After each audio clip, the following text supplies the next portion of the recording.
Look at Ephesians chapter 5. Ephesians chapter 5 verse 33, Amplified Bible says, however, in any case, to sum it up, expanded version, no, expanded, not amplified. It says to sum it up. So Paul is saying, let me sum up this marriage thing. So if you know nothing else, just get this summary. It says, each one of you, husbands, must love his wife, wife must respect her husband. I call it the love-respect equation. And so this is where the balance now comes in. And this is where the church has failed. The church has not taught men how to love women. And they have not taught women how to respect men. And women confuse respect with love. They think because they love something, therefore they respect it. You can love something and disrespect it every day. Oh, someone didn't hear me.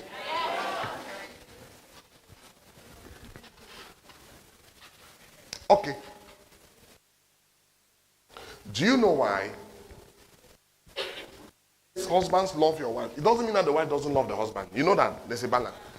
But you see, when God says, thou shalt not steal, God can never tell a tree, thou shalt not steal. Because a tree does not have the ability to steal. When God speaks to you, he speaks to you based on the area of your weakness. So he's checking you. Women don't have much of a weakness in love. They know how to love. They can love. So he doesn't say, wives, love your husband. It's not a weakness of women. Your weakness is in respect. Your weakness is in submission. Your weakness is in submission. Because every woman is a potential rebel. Potentially you want to rebel. You don't want to submit. Potentially. So God is telling you submit. He says respect, because by nature you easily disrespect. Oh, you are not hearing me.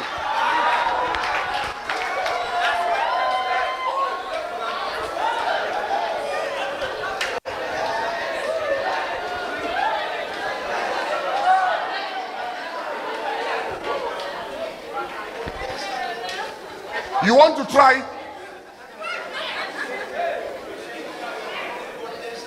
That same young girl, now he's drinking wine with the director. And the thing is, at times when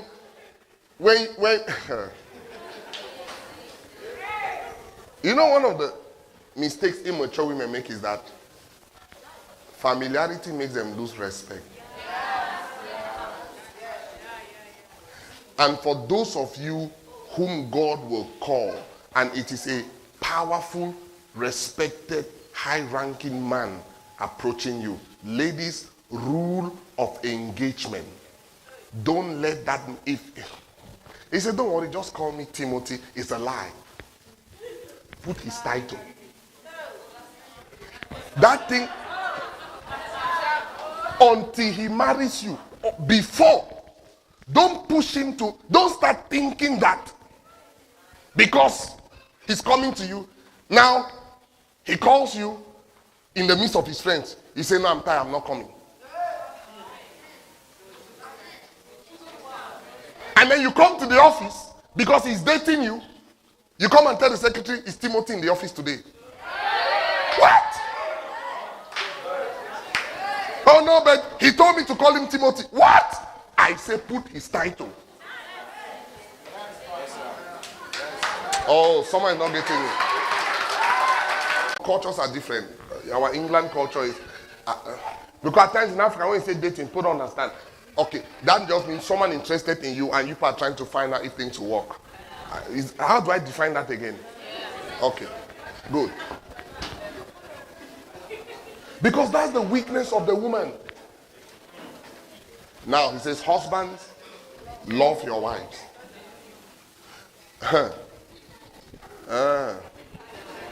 You know why? That's the weakness of men. I am telling you, a man can love his office more than his wife. They are not getting it. A man can even love his car more than his wife. Because that's your area of weakness.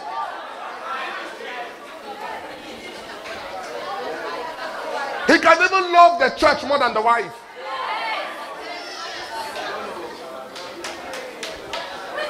He can love his businesses. So God says, husbands, love your wives. Because God knows that a man has the ability to love other things more than the wife.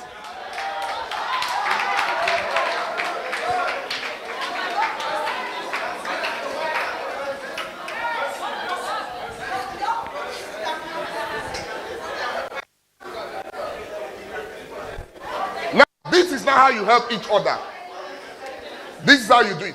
But as a man now, do things that make it easy for your wife to respect you. You cannot be messing around all over the place. She will not respect you. And for the woman, do things that make it easy for the man to love you. Do things that make it easy that when he leaves the office, he wants to come back home. He doesn't want to go and be drinking with his friends. So make it easy for the man to love you. Now nobody's shouting, you see.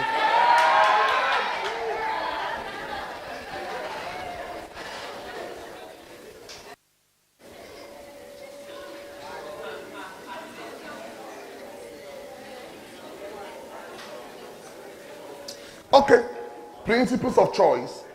Principle number 1, and this will surprise you. The first principle of choice is to choose yourself. Marriage is not, first and foremost, marriage is not about finding the right person. Marriage is about being the right person. Choose yourself first. You know, I give you an example. When you ask a young man, what kind of woman are you looking for? She has to be beautiful, she has to be intelligent, she has to be anointed, blah, blah, blah, blah, blah. No problem. Now, question. If I actually bring that type of a woman and put in front of you, will that type of woman choose you?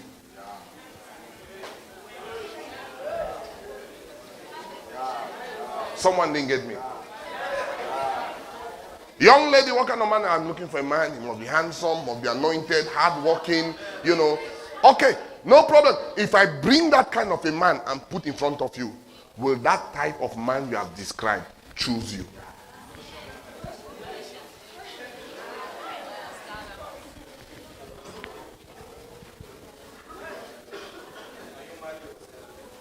And so the thing about choosing yourself is that make yourself choosable. Let me use that word. Make yourself choosable. Develop, and you're going to develop yourself in 5 levels. Spiritually, emotionally, mentally, physically, and materially. And maritally, sorry. Spiritually, develop your purpose. Develop your value system. Are you with me? Work on your spiritual life. This is before anybody has even come. Or even before you start thinking, which woman should I marry? Leave that for a while. Work on your spiritual life first. Get to know God. How does God speak? How do I deal with spiritual problems? Number 2, work on yourself emotionally. Have you really come out of all your past relationships? Are you still carrying wounds of your previous disappointments? That's what I'm saying. Because there's no need trying to choose when you yourself, you are not complete. So choice starts with you. In other words, choose yourself first. If you were the opposite person, would you choose somebody like you? So you as a girl, tell yourself that if I was a man, will I choose a woman like me? And you as a woman, as a man, ask yourself, if I was a woman, will I accept a man like me? Because then you cannot be hypocrite, because you know yourself. So if I was a woman, will a man choose me? So you say, is my spiritual life the type that a man can be comfortable with? So you put the spotlight first on yourself. So you graduate from your own university before you start looking for jobs from another university. Spiritual preparation. Okay? So being faithful in the things of God. Hey, develop your spiritual life. Number 2, emotional, past relationships. Check your upbringing. If your upbringing is the type that you didn't grow up in a functional family, you must make sure that you have dealt with that thing. Because that is your default position. Let me surprise you. If you don't deal with your upbringing and you get married, whenever crisis hits your life, you will fall back to the default position of your mother. And if you're a man, you will fall to the default position of your father. And so you will always end up behaving like your mother as a woman. And as a man, you will generally end up behaving like your father.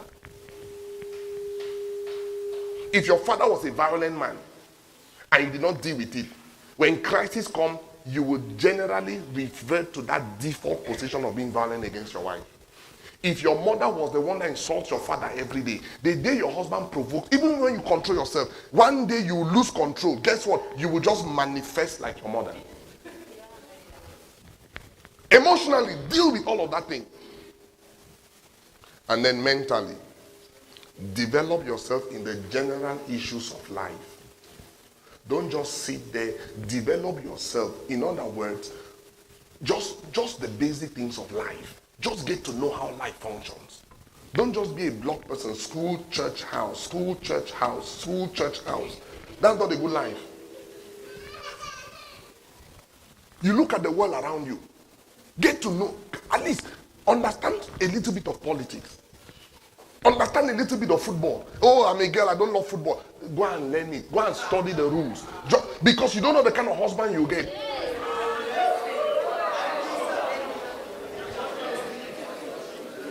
Because if you don't do, you're limiting the amount of activities both of you can do together. You didn't get me. If you're dating a man who loves to play lawn tennis, woman, go and learn it.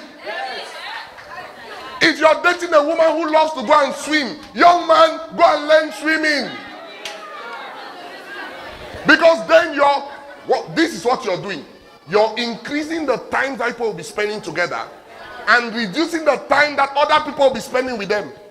Oh, someone didn't get me. Because every day she goes swimming, she goes swimming, she goes swimming. People are talking to her there. Something can happen in that swimming pool. So at least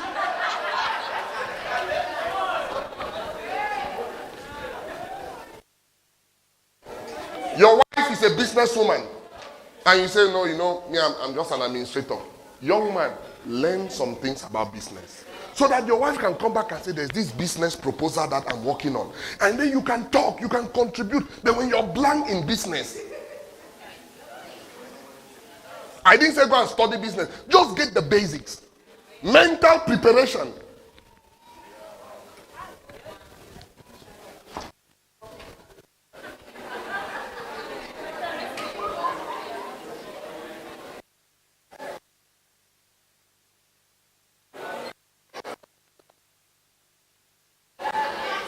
Mentally, prepare yourself. Growing up, you know that you always have issues. This is the time, buy books on anger management. Prepare yourself now, mentally. Work on yourself. This is not for this is you. Because if God is going to give you as a gift to someone else, don't you want that gift to be quality? You know what King Saul did not like David. He had a daughter called Micah. Very troublesome girl.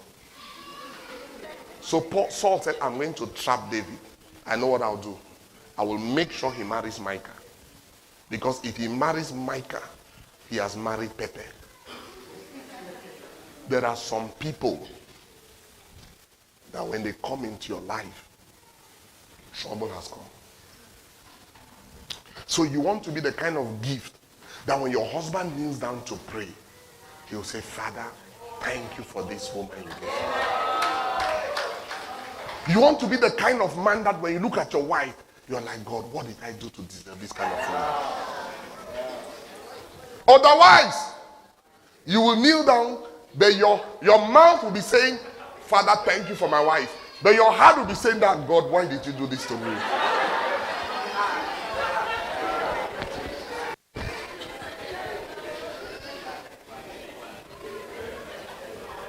Otherwise, you will kneel down to pray and you're just thinking of those 2 proposals you rejected.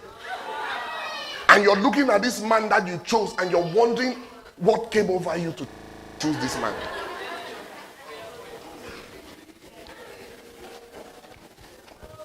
Don't give your spouse any reason to regret his or her choice.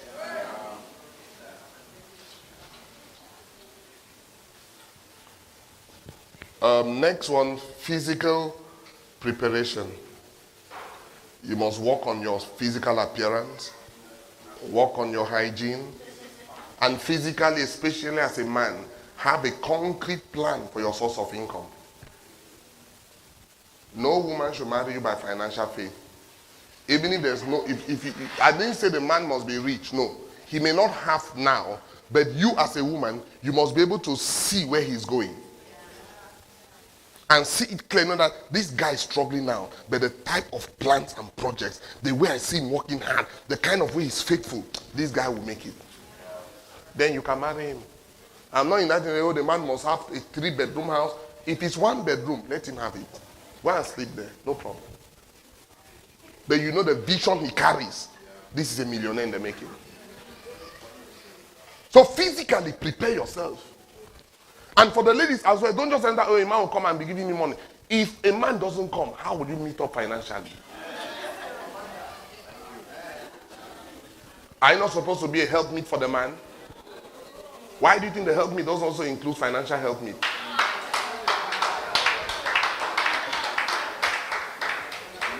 Physical appearance.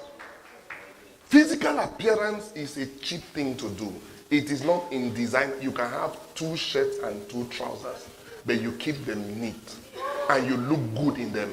It is not in the designer stuff, no. Just look neat, look good.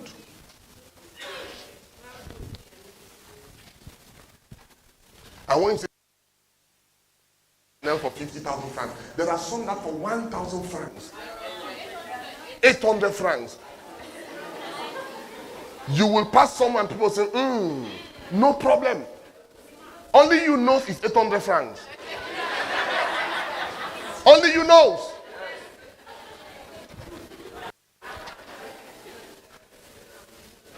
Because at times your physical appearance can actually disqualify you. Because it is the container, but you go for the content. However, if you see a designer shirt in a torn plastic bag besides the road, you won't pick it.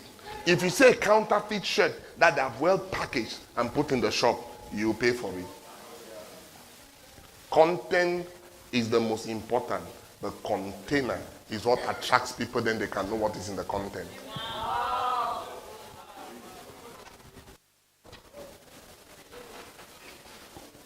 So some of you just go online, just Google on basic combination of colors. So that when you dress, you don't look like the rainbow. At least. Check the kind of clothes that fit you. Some people can wear things that are tight and they fit them. But if you wear something that is tighter, we will not know if it is some.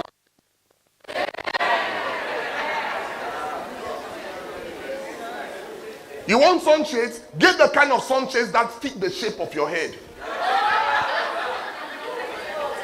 The shape of some heads go with round shades. Some go with the elongated type. Discover. Don't just because one celebrity put it on, you put it on. It may look good on that person, but on you.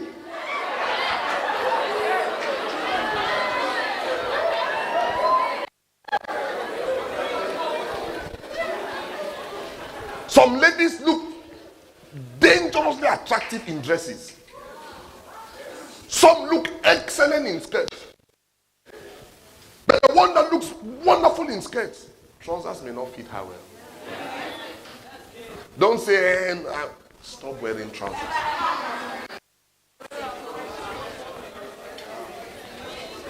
Some of them, when you see them in their African wear, you see her in that attitude. You will not sleep that night. You will keep dreaming and dreaming. Identify the thing that bring out your beauty and focus on them. Don't copy other people. Some shapes don't fit some type of dresses. You should know that by now. And some hairstyles don't fit some shapes of heads.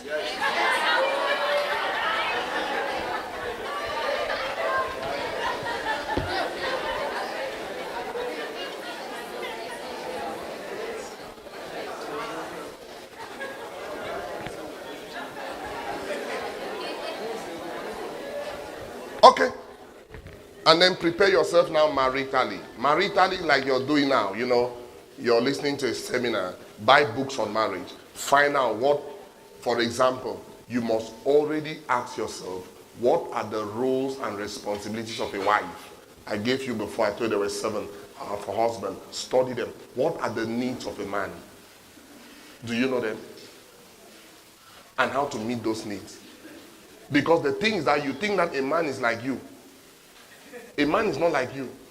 What is important to you is not important to a man. A man is not like you. What is important to a woman is not important to you. So vice versa. So you as a man, do you know the needs of a woman? These are things you study. You were not born with them. Otherwise, you will spend your time what works for you. And you will not see the relevance and the importance of what is of priority to the other person because it's not of priority to you. Understand what are the top 3 needs of a woman. What are the top 3 needs of a man? If I were just to mention one, should I just mention one? Okay. Top need of a woman. Affection. Affirmation. Oh, tell her. She knows that I love her. Say it. Affirm her. Tell her. Affection. Stop me. Don't ever compare your wife with any other woman.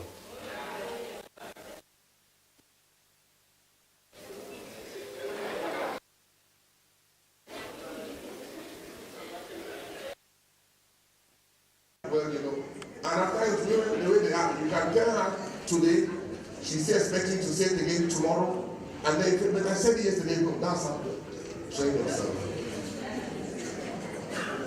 Men have top needs. Respect, sex. Those are the needs of a man. Food, passion, not all. So don't marry a man and say, what kind of man is this? Sex all the time, sex all the time. That is how they are.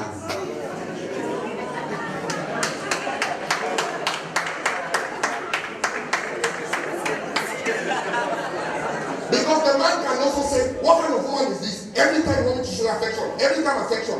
How do you also feel? The frequency with which you want affection is the same frequency with which you want sex. So the pain you feel when they starve you of the one you want is the same pain the other person feels when they starve him of the other one. You must balance the equation.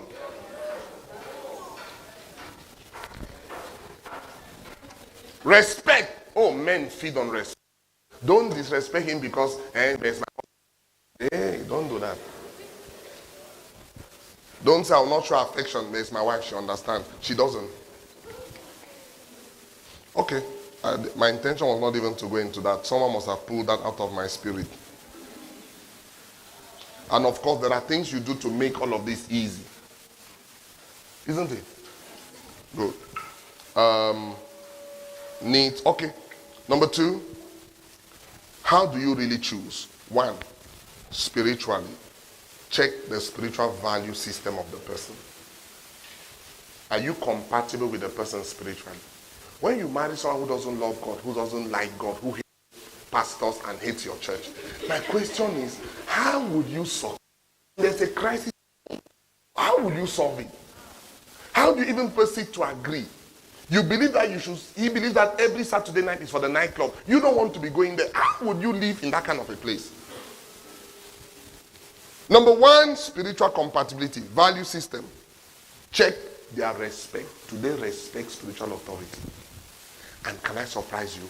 also check if they respect biological authority. Any woman you start seeing or dating, and the first thing she starts talking against her father, leave her alone. Very soon, she'll be talking about you like that. It doesn't matter what her father did. Any man you start seeing, and the first thing he starts insulting his parents, leave that man alone. He's a terrible man. A normal person will always be protective on parents. Check the person's respect to authority, both spiritual and biological. I'm not saying that your father was the best person or your mother, no problem. But you must respect them. Check compatibility at the level of the soul, which has to do with the mind, the will, and the emotions. This is where you check character, virtue. You know, character and virtue are actually things that manifest in the soul. Your mind, your will, your emotions, how you feel, how you react under pressure, the kind of things you do. Work on your emotions. Check that person's emotional life. Check character. Is someone with me? Check virtue. How does he think?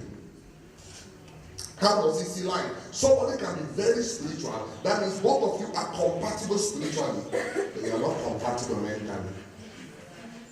Don't tell me. Ooh, and that can cause trouble. Because most of the decisions that cause trouble in marriage are not spiritual decisions. What school should the children go? What type of house should we live? What kind of car should we drive? How should we be cooking food? One person believes that protein is protein, crayfish is less enough. Another person believes that let's have meat, let's have fish, quarreling has come. You're wasting money, you're too extravagant. Mental compatibility is lacking. On things as simple as food. Does that make sense? Then check physical compatibility. This is a very tricky one. With physical compatibility, you must understand that in terms of priority, the spiritual comes first, then the soul, then the physical. But never you ignore the physical. I'm telling you, don't ever make a mistake. If you have told yourself you will not marry a black man, you must marry a white person. Don't be dating a black person and say God will change you into a white man. It will not work.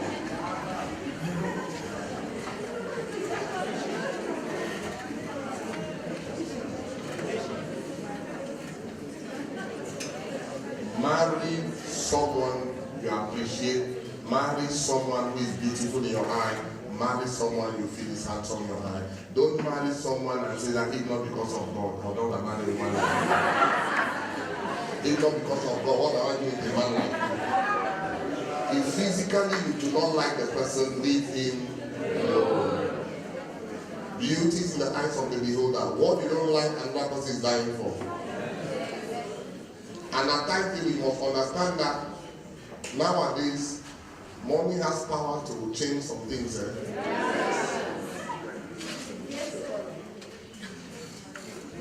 That lady that you don't see, think she's not beautiful. The day some other person will take her, put 1 million on that body. Yakatatata. You'll be wondering if it's the same sister that was in the same fellowship with you.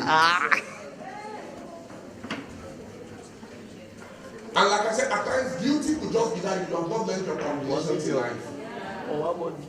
The kind of hairstyle that fits your shape, the kind of dresses that fit your height. You just haven't learned those basic things. Check physical compatibility, age difference. Of course, there's no age prescribed. You can marry a man younger than you, can marry a man older than you, can marry a man who's age mate, no difference. But the man is younger than you, you must also understand that as a woman, that age thing can climb on your head and you think that you're doing your younger brother. So you have to already know. And if you marry a man 20 years older than you, I want to let you know that at the time his generator is dying, yours may just be starting. Someone will understand me.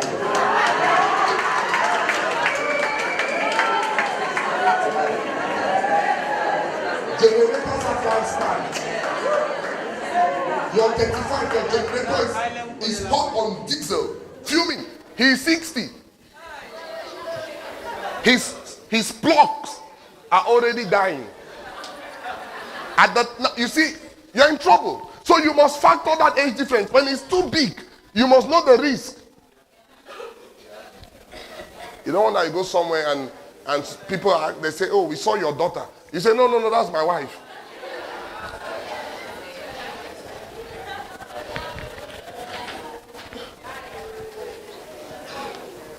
Age difference, watch it. Now there's no recommendation, but like Paul says, I speaking, which of course ended up being the Lord, is for a woman, if possible, don't cross a generation. Don't go, if you have tried, it must not be more than 10 years. This is not God speaking, no, this is me.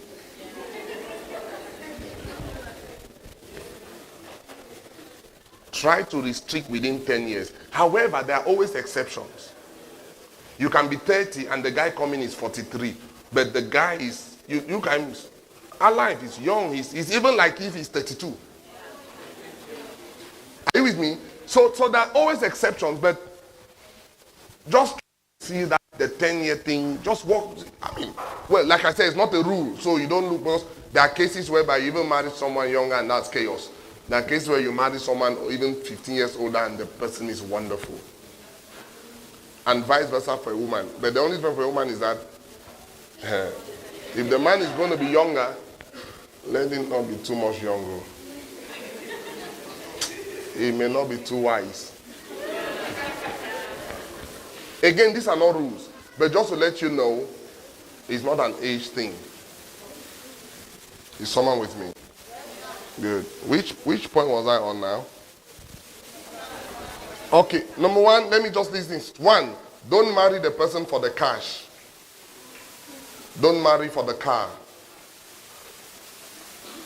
There are 6 C's you must never marry for. 1, cash. 2, car. 3, connections. 4, curves. 5, chest. 6, cooking. All of them start with a C. Don't marry for the chest. Either the upper chest or the 6-pack chest down. Don't.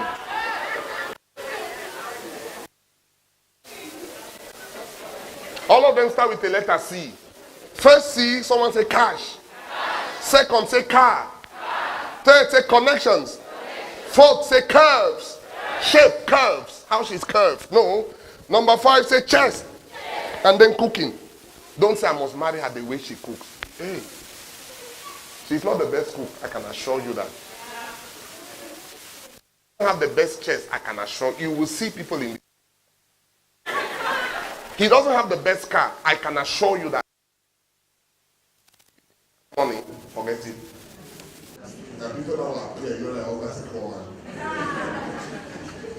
So what do you check? Check compatibility. You see that these are also C's. Check compatibility. Check commitment.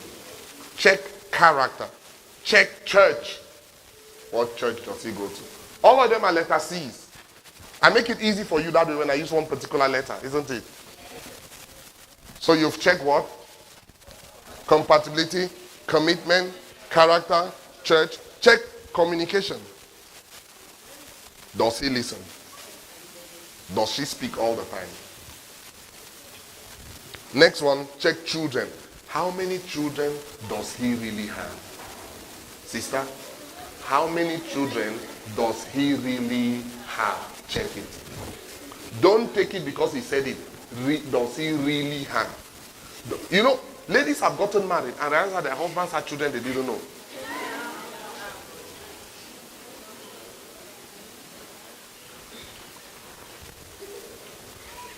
Check his credit.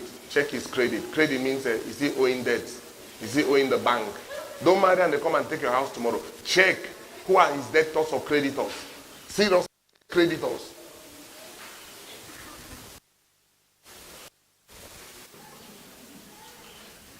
And then when you choose, let me say this, in most cases, trust your conviction. Trust your feeling. If something checks you in your heart, something is not going, you feel that you don't have that peace of mind, hold on. Don't violate your conscience. Someone with me? Don't make any choice under pressure. Oh, sister, you know that if I don't get an answer in 2 weeks, I'm traveling. Let him travel. Don't be pressured. Under pressure, you'll make the wrong choice. And then talk to other trusted people. Start with the friend you trust the most. And then talk to your pastor. When you have had that clearance from the man of God or the woman of God that this is good, talk to your parents. Don't make the mistake whereby you tell the pastor and you start planning and it is church people that are informing your parents. And when they start resisting your marriage, you say the devil is attacking you.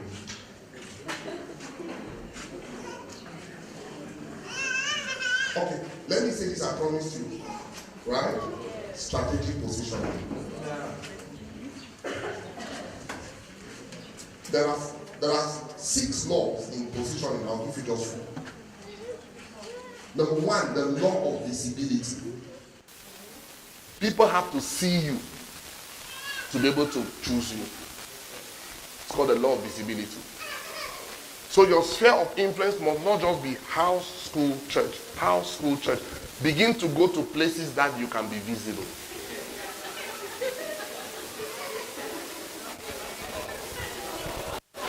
If you are a lady, go to places that more men can see you. Like ASOM. When they are going to play their football, go there and be cheering them. You don't know where somebody will see you.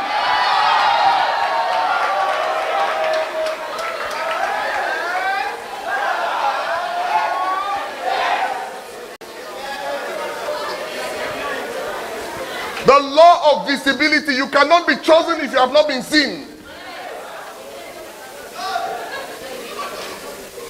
At times, follow your mother to the Njangi house. Let other parents see you.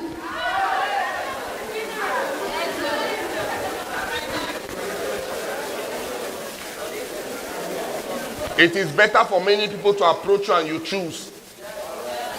And don't say, pastor, non-believers are approaching me. It is good. They have seen something good. Stop complaining. Give testimony. Better so that I'm not looking for that type. But at least they have seen something good. Pastor, something must be wrong with me. Men approach me all the time. Shut up your mouth. It's not a bad thing. It's actually a good sign. The law of visibility. Number 2, the law of recommendation. In most cases, someone will recommend you. Now, let me tell you a secret. You know, like in the campus, when it comes to marital issues, ladies mature faster. Just by biology. For example, a boy of year 2, a girl of year 2 can marry. She can marry. But a boy of year 2, he hasn't yet settled down. Don't force the brother into trouble. He hasn't yet settled. Watch this. So while you're on campus, you're just behaving anyhow, talking to brothers anyhow. You are with this man today, that man tomorrow. You don't know the damage you're doing. At that time, the brothers are not ready. You may even be in year 1, and some of them are in year 3, master's degree kids. They are not yet ready. 2-3 years down the line, he's traveling. He's now working here, or he's traveled to America. Now he wants to settle, and he's thinking, who can I settle with? Guess what? He goes back to his campus days. All when the sisters are ready.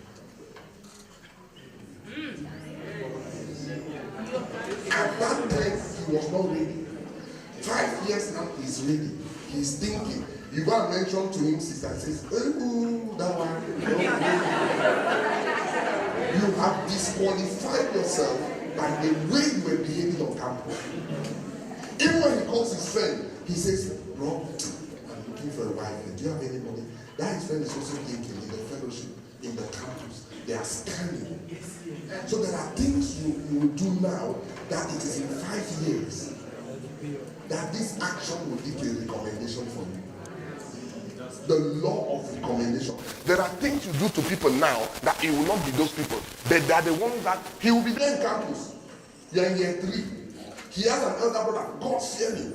And if it's like that guy, he will say, brother, there's this girl in the fellowship.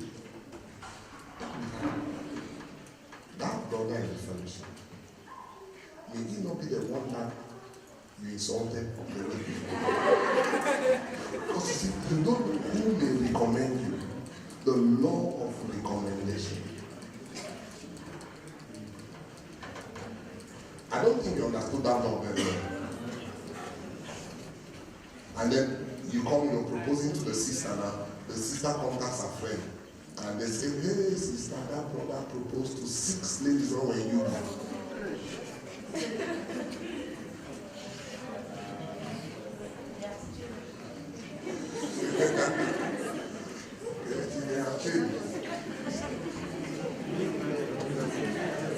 Long.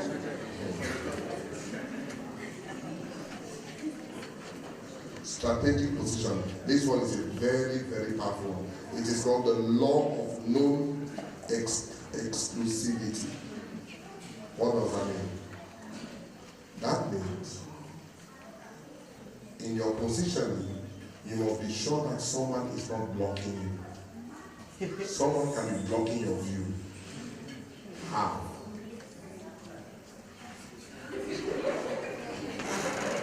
Listen, some of you know this. You have this particular brother. You have this particular brother. Every time you're with him,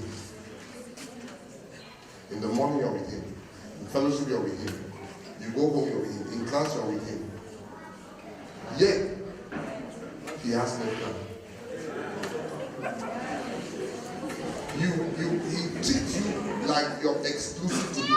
And so other potential people who may be interested in you, he blocks them because they just assume that you're with him. Yet, he hasn't said anything to you. 1 year has passed. 2 years has passed. Sister, don't be foolish. All right. You are affecting your position. Is someone listening to me?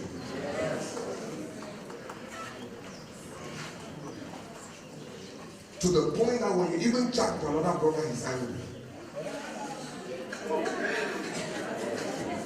Yet, he doesn't want to say anything. You want to get a solution, sister? Let him know that you are not exclusive. One day when he invites you for an house, tell him no. There's one guy that has invited me, I will not be coming. Let him know that another person is interested in you. If he's really serious, they will speak. If he still doesn't speak, leave him alone. He's a time waster. You can't turn around a girl for 1-2 years and say no.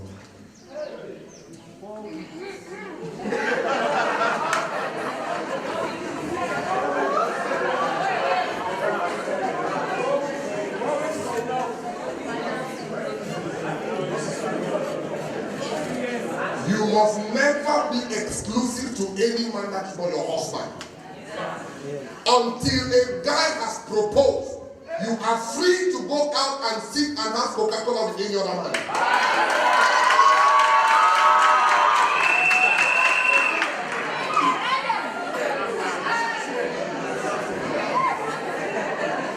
Until. Don't sit there and say that no, he hasn't said anything, but I know that that's what he means in his heart. My friend.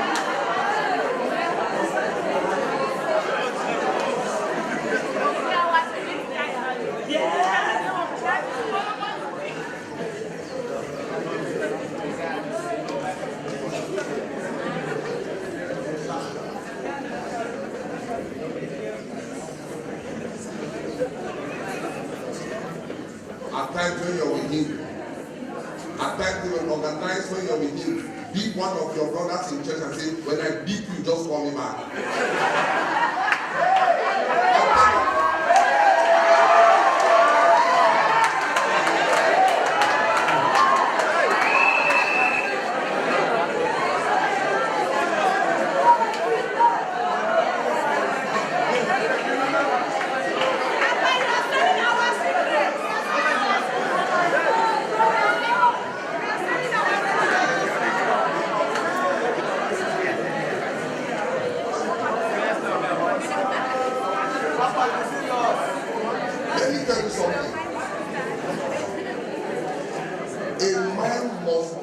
exclusively own you with your husband.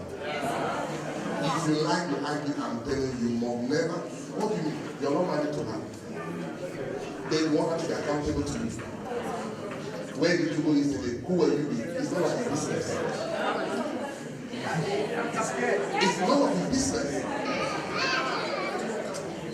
Because if you start doing that, you're already doing the controlling man. Even when you marry, you need to tell him why you went to the toilet and why you didn't go.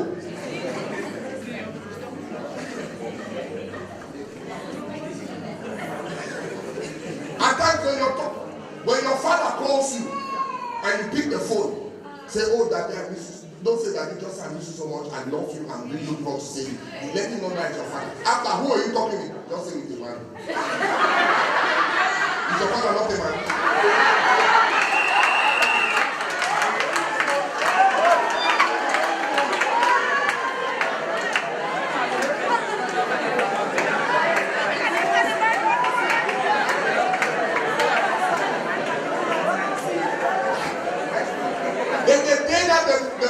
President or your pastor wants you not to miss the prayer meeting. Don't say yes, pastor. Don't say okay, I'll be there tomorrow. 7 p.m. I'll be there. Just be there. He doesn't know you're talking to your pastor. Who are you talking to? No, it's okay, no problem.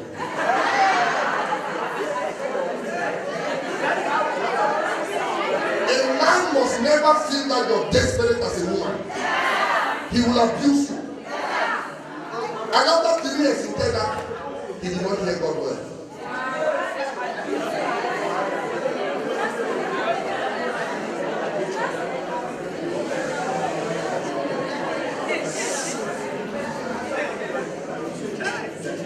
I'm saying all of this just to deliver the young girls from time wasters. Listen to me. There are ladies who have become mature singles because of time wasters like that. Before they knew it, they were 35. Why? Because of such time wasters. Because nobody taught them. Okay, which law was that on that? Okay, number 4. This one is powerful. This one is the law of attraction. And by this one, I want to say this. Age is not an obstacle to attraction. In other words, being a mature single is not an obstacle. But I want to tell you the mistakes mature singles make and how to solve them. Because in our society, I will have loads of mature singles. Who are mature singles? It will be people that they've had children, they have children, some have children, some don't have children, but they are in their late 30s. Call them mature singles, right? The ladies and the men, same thing. You see, the thing with mature singles is that they have trust issues, especially the ladies. Because usually it affects ladies more. When you see a guy at 37 who is not married, you know that he should, he can. But when you see a lady 38, 39, you know that herself, she's fidgeting. Okay. The issue here is that for mature single ladies, because you have had experiences before, it's not like you have just been like that till that, right? So you have trust issues. Very easy, because you have a couple of disappointments. So naturally, in quotes, you don't trust them when they come. Because when they come, you already have an experience fighting it. Because you will do like the other one. And that experience builds a hedge around you. And so in trying to protect yourself, you push him. And when he goes, you say, I said it, he's just like one of them. Because you don't open up to be sick because you have been hurt. So you're trying to be protective.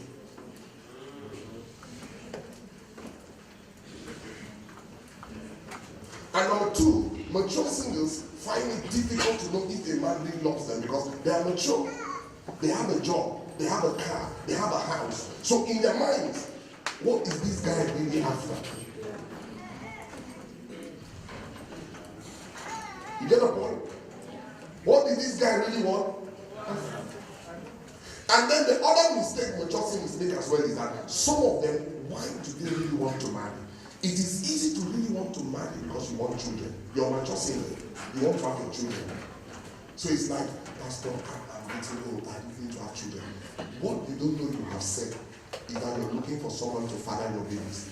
You are not really looking for a husband. And so when you marry the man, what happens is that you will, your emotion will be on the children, not the man. Because what you wanted was children.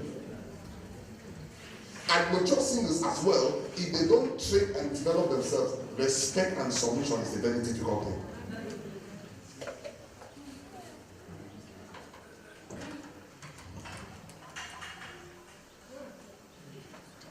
The thing with mature men is that when you step into their lives as a lady, because their life is already established, you don't seem to have a role or a contribution in his life. It's like you come into something that's already established. What are you going to contribute? Like you say, two of us can develop and build. What are you building? The man has already built his life. Build his car. The cars are there, the money is everything there. So you just come and attach. There's really no contribution you can make.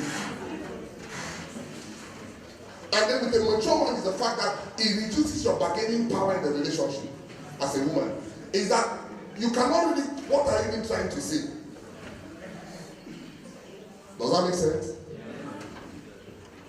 And when a woman doesn't feel she's contributing into something, she doesn't like it, because it's like she feels more comfortable in that together we're doing something.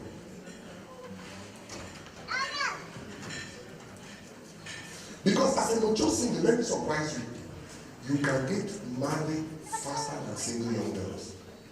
Because there is something you understand in life that the single young girls don't. Abigail was older than David. And when David wanted a new wife, he sent for Abigail. Mature single. Sarah is a woman of age. But Abimelech left all the young girls in Gerar and sent for Sarah. He didn't even know someone's wife. What was it about Sarah, such an elderly woman, that a young king wants to marry? You need to understand there are some women, because it is not age that makes you attractive to a man. There are some mature singles that will be the best thing that can ever happen to a man's life. Ruth is older than Boaz. Ruth has married before. The husband died. She's a widow. Boaz left all the beautiful weddings in Israel and married Ruth. Oh, mature single, you have an advantage. You have no clue about. Just walk on it. Because mature single, the issue with mature single is that because you have fought life alone, you have stood, you have fought, you worked, you have pushed, you have lost a lot of your feminism. Your femininity. You have lost a lot of your femininity. You have adopted a lot of masculine properties. And so when a man comes into your life, it's like two men are clashing. Oh, somebody's not getting it.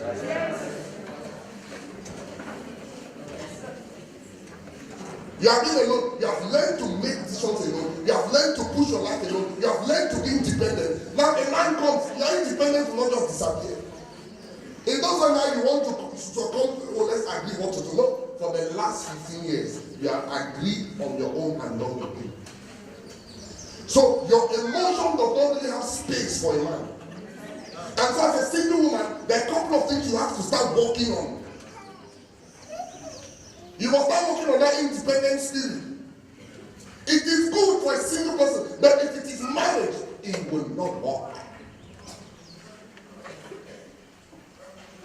You must not realize that you don't respect because the person, you can have more money than your husband. It doesn't have any respect. Respect is not because of possession. And then the guy is coming to you, you're 37, he's 32. Of course, professionally, he may not have stabilized. So maybe the house is your own, the car is your car, unconsciously. It takes the grace of God and maturity to respect that man. But if you work on those things, mature single, you can be a fantastic wife. Men will leave younger women and be running after you. Because you are no longer at the level of experimenting life. The troubles, young girls, your husband will not get them anymore. He will have a more stable person at home. Because now you know the value of a man. Now the problem with young girls who marry too young is that they don't know the value of a man.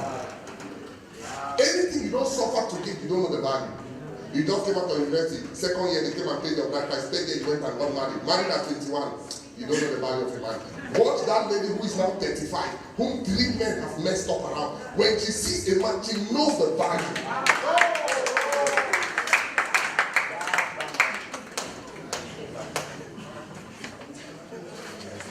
And some of you don't know the value of a good woman because somehow God just gave you a good wife. You should have gone to the experience of your friend. 2 women have taught him lessons in life. Then you would have appreciated your own. Anything you get cheap, the word cheap I put it in quotes, that you really didn't struggle for, you really don't value that much. Are you with me? That's like some of these young girls, the husband does something, he's like, hey, I'm going to leave him. All this, hey, can you sit there? You're going to end. A mature woman, the man, he will go and bring the man back. Come back to this house. Younger, leave, go. I can take off myself. Yeah, again.